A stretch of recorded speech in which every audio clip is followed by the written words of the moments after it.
Let me tell you one of my favorite Yuletide stories. Ales all around! Chin chin! All posts are smashing. 11 power's quacking. 10 rings are glowing. 9,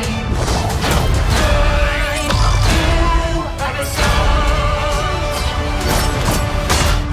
Oh, gotta admit, that's some solid holiday wordplay.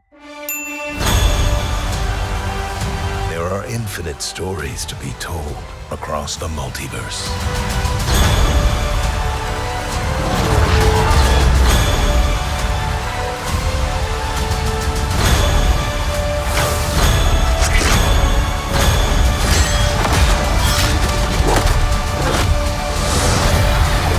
Well, you got the color of the suit, right? I'm Santa Claus, baby. Welcome back, everyone. It's Charlie. Happy holidays. Marvel released a brand new What If Season 2 trailer that is very holiday themed, like it's done to the 12 Days of Christmas.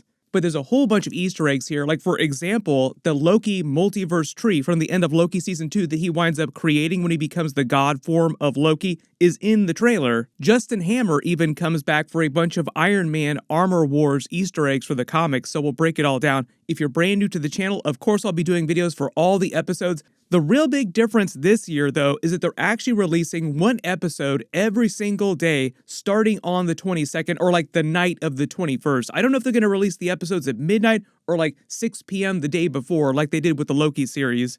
They got really wonky with the way they actually release stuff, so they're actually just doing this one episode per day for What If Season 2. The Echo episodes, which are dropping in January, are dropping all at the same time, like binge style, because there's only 5 of them, but it's like a rated R series, TVMA, because it's way more hardcore. Daredevil Born Again, apparently also going to be just like that too. For those of you that have been hoping for like a rated R, like really hardcore Daredevil series, kind of like the Netflix Daredevil series, it sounds like they're going to fulfill that promise.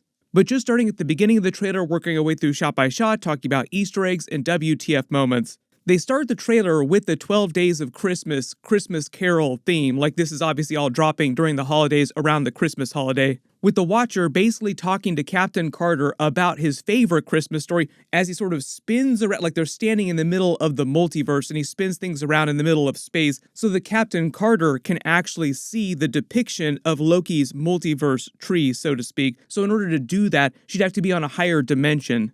I explained this a little bit when Loki was actually building his multiverse tree, or repairing the multiverse and fashioning it into a version of the world tree, like a more cosmic version of the world tree. You basically have to picture Loki sitting in the middle there, holding it all together. Like the way the showrunners talk about it from the Loki Season 2 series is that Loki's kind of like the custodian of the multiverse now, but they're basing him more on the God of Stories Loki, who can actually time travel within his own timeline, like God of Stories Loki in the comics. So at least for now, I'm just calling him God Loki, but he's based on like a couple different versions of Loki from the comics.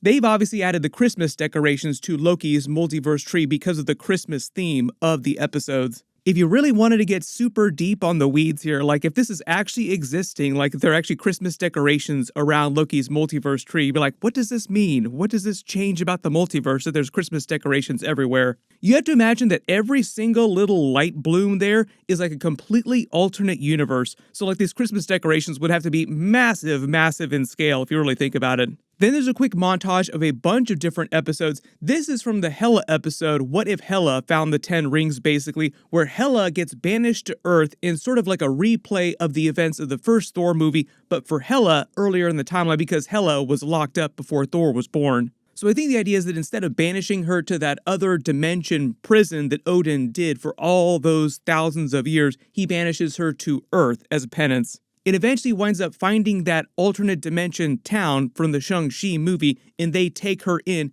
She winds up turning good. This winds up being Wen Wu, who works with her when he has the 10 rings to stop Odin. And this looks like Surtur from that same episode too. People wondering, there was supposed to be Surtur in the series. I think this is what it's from.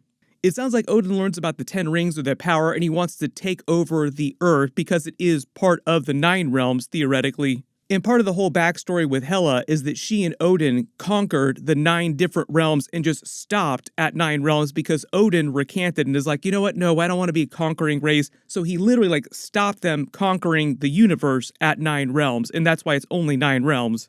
Cate Blanchett did come back to voice the character, and she is supposed to be in a couple episodes. I believe she's also going to be in the 1602 episode as like a version of Queen Elizabeth I, because it's a big meta Easter egg. If you didn't watch those movies, Cate Blanchett a long time ago played Queen Elizabeth, the younger version of the character, and then there was like a sequel movie where she played the older version of the character. So the circle of Cate Blanchett Easter eggs is complete in the 1602 episode, because this would actually have been happening. 1602 was like right at the very tail end of Queen Elizabeth's reign when King James I took over. I think because they had Cate Blanchett coming back, they're just saying that it was Hela instead of Queen Elizabeth or King James, and because she is Asgardian, she lives for a long, long time, so it just makes sense why she's still ruling over planet Earth during that time period.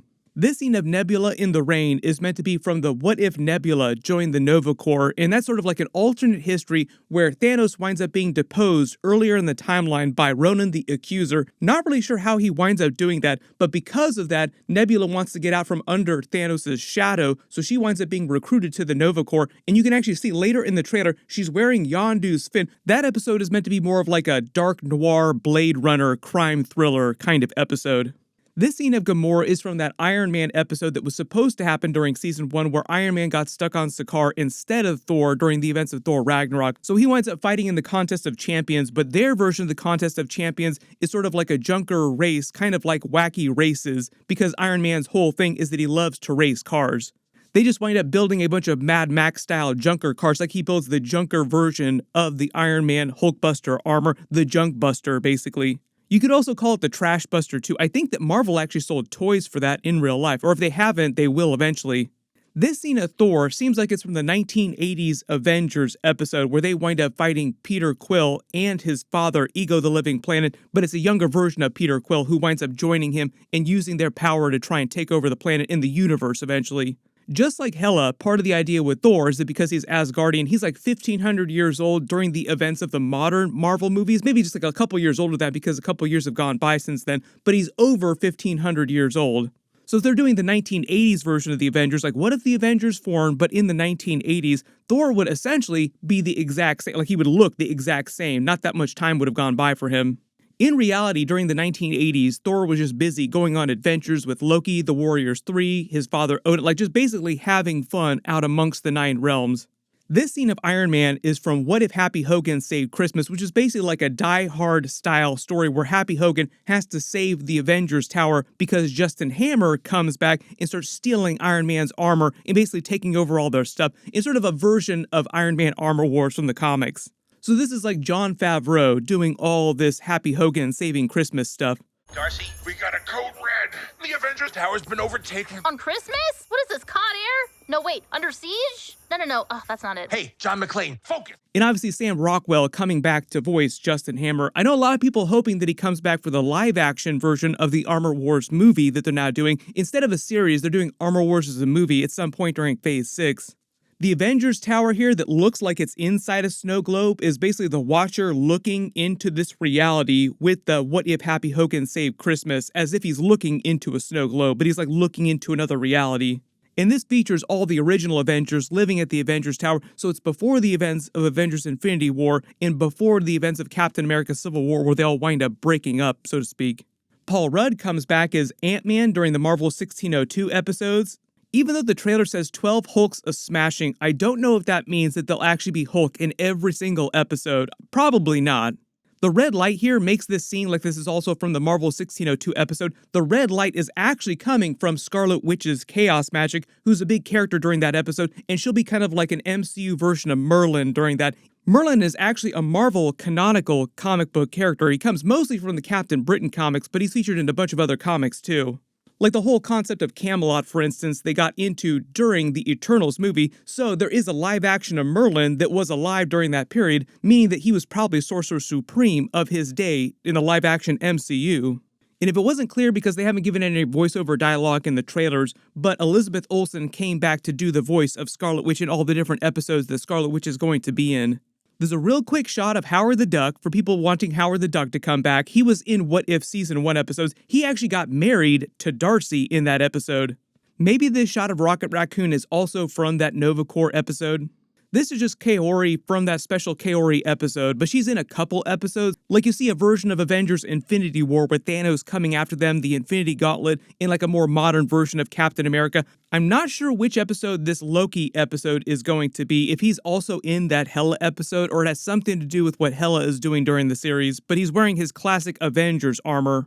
Then we see that Red Skull is back during those Marvel 1602 episodes fighting what looks like a version of Bucky. This episode with Darcy just seems like it's that what if Happy Hogan saved Christmas and these men are just thugs working for Justin Hammer who's trying to take over the Avengers Tower and all of Iron Man's stuff. This seems like Thor from that same Christmas Justin Hammer episode, but he's off doing something else pretending to be a version of Santa. I think part of the idea during that episode too is that Happy Hogan has to wind up saving the Avengers Tower because all the original Avengers are off doing other things at the moment. This is just a random shot of the Watcher inside his base, which is like a pocket dimension in between universes. Like that's why it looks like it's literally in between two giant sheets with a bunch of facets, because it's between universes.